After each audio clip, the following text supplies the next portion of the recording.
to say when asked about how his policies will affect Democrats this fall. This is going to be a choice between the policies that got us into this mess and my policies that are getting us out of this mess.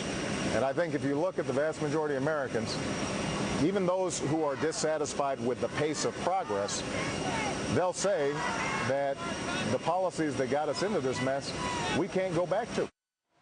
But is the Obama administration cleaning up the mess? Joining us, Robert Tranenham from Roll Call with Robert Tranenham, and campaign advisor for the Bush-Cheney campaign in 2004, and Tamara Holder, Democratic Strategist and Fox News contributor.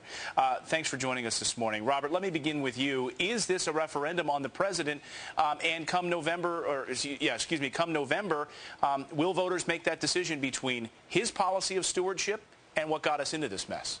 Yes, and good morning. First and foremost, as you know, any party that controls the White House historically loses seats in the midterm elections.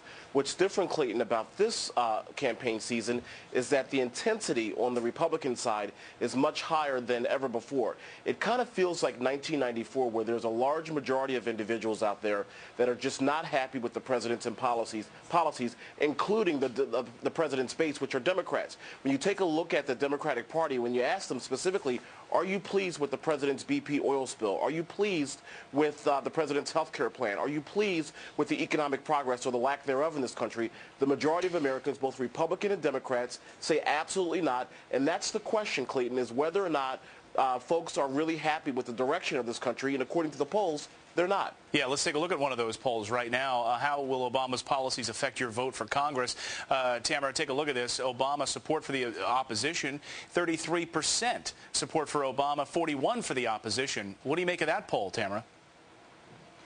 You know, there are lots of polls here, and we can decipher all of them, break them up into little pieces. But we have to understand that Obama is not a magician. We have to stop the bleeding before we can heal the wound.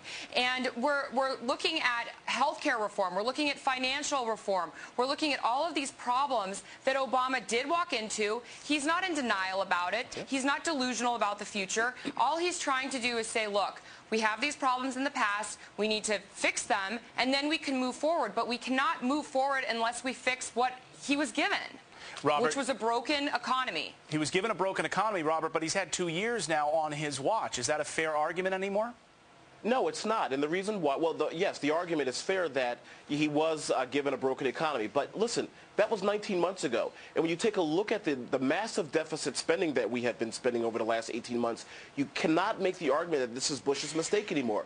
The president of the United States, currently Barack Obama, now owns this economy. And when you take a look at some of the policies that he's putting... But he also owns a war. Let me finish, he also owns a financial crisis. I didn't interrupt you guys, we're out of time. We've got to leave it there. Robert and Tamara, thanks so much. Coming up on the show, the stepmother of that missing Oregon boy, Kyron Horman, may be homeless as of today. New details.